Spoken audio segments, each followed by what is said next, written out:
Welcome to the Grieving series. I am Dr. Althea Jones, an author and founder of Purpose Writings Bookstore. In this series, I will be highlighting grief, what grief is, and various processes of grief in the lives of believers and many others around the world. And so, in this video specifically, I am going to be talking about the process of grief and why it is so painful. As we know that grief is a process, but it is a painful process. So, if you are ready to learn more about grief, let's dive in. When you think of the word pain, what do you think about? For me, I think about something that is hurtful, that has caused harm, that has created a pain somewhere in our lives. In mine per se, when I think about pain, I think about something that has injured me, something that has hurt my feelings, something that has made me unhappy, disappointed, or sad in some way. And so when we think about pain and grief together, we can think about how grief is painful because of the loss that has taken place in someone's life. Not only do you think about how painful that is, but the pain creates sorrow and it creates sadness. And so the pain of grief oftentimes comes from the loss or the disconnect that has been created between the person and what they have lost. Whether that is a loved one, or whether that was a job or a house or themselves, right? So the pain in grief comes from the connection that person had with whatever it is that they lost. And that loss creates an ache in a person's heart, creating sorrow, creating grief, creating ache, right? And then after that ache, what you feel disappointed, you feel sad, you feel frustrated. And so the pain of grief is created from the connection between what was lost and what is no longer. And so again, when we think about pain, we think about something hurtful, something harmful, something that has injured us.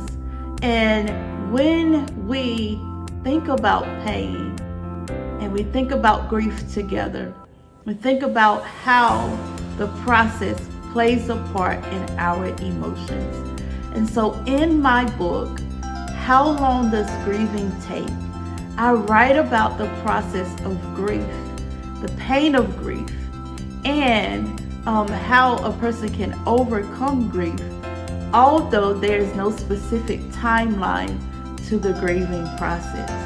The point of this video is to highlight the pain that comes with grief. So, begin to imagine that you have stumped your toe when you woke up in the morning. You got out of bed, you were sluggish, but you got out, you began to put your slippers on, but before you put your slippers on, you accidentally stumped your toe. What happens when you stump your toe? The reaction when you stump your toe is often ouch, right? And when it's ouch, that means something has caused you pain. It hurts you in some way. And that hurt becomes the ache, right? That hurt becomes why you are aching. And that hurt is the pain that you feel. Another example is, imagine that you broke a bone in your body. And this was an accident, another accident. It wasn't something intentional. It was just something that accidentally happened, although you had not planned on it happening. The fact that you broke your body part, whether your arm or your leg, you went to the hospital, they gave you bandages, they gave you medication, but you still felt the pain. It is much like the process of grieving. The loss of your loved one, the loss of a job, the loss of something valuable to you may not have been lost because of something you had done. As we know, death is a part of life. It is something that we're all going to have to endure in some way, shape, and form. It is something that we're all going to have to face at some point in our lives. It is something that some people experience with those that they value, even when they don't want to. There are parents who lose children. There are mothers and fathers who lose their mothers and fathers. I know for me, one valuable person that was very dear to me that I lost several years ago was my grandmother.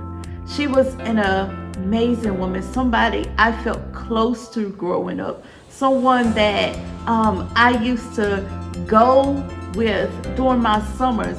I didn't even ask my mama if I could go, but I would go with her. I felt connected to her, close to her. I remember she took me to church. I remember, her cooking. I remember her traveling to North Carolina every single summer, and every single time she traveled, I would find my way in her van, going back with her to her house. I would stay the whole summer with her, and it was the best thing ever. And so in that, when I lost her, right, when we lost her, when the family lost her, it was a big hit for us because she was a very, very valuable person to our family. She was someone that the family looked to for a lot of things. She played a big part in our family. And so her death, although there may have been many reasons for her death, the fact that her death took place was not something that we expected. And so thinking about a person that breaks their toe or breaks their leg or breaks a body part, it may not be unexpected. You may end up getting the bandages and you may get the medication to treat it, but it still is a painful process until the healing takes place. And when you think about the pain from a death of a loved one, it is pain that it goes away eventually, right? But in the beginning, it's not as easy. The same way as a person who breaks their leg or breaks their arm, there is a process to healing. There's a process for them to overcome what was broken. There's a process of them overcoming the pain of that leg or that arm. And so the pain may be able to be treated, right?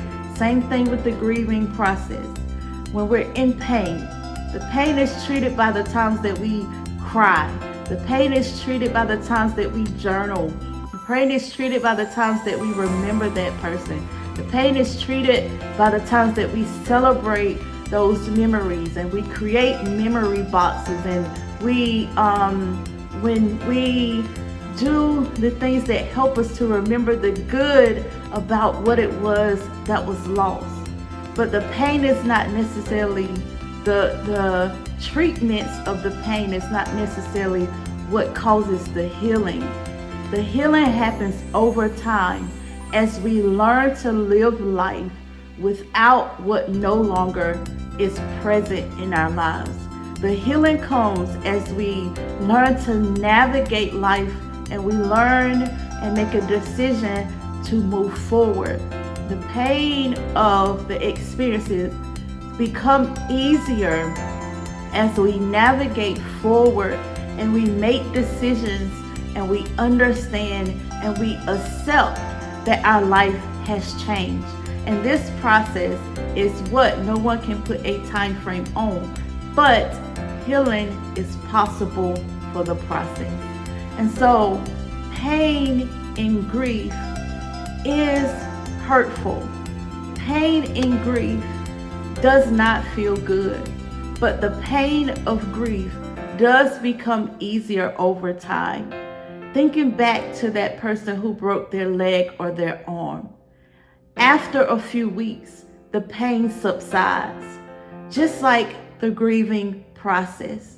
When you're grieving an individual, when you're grieving a job that you have been on for years, when you're grieving the loss of your baby or the loss of a house or a car or something that was valuable to you, it feels painful in the beginning, but the pain does subside as life grows and life gets better.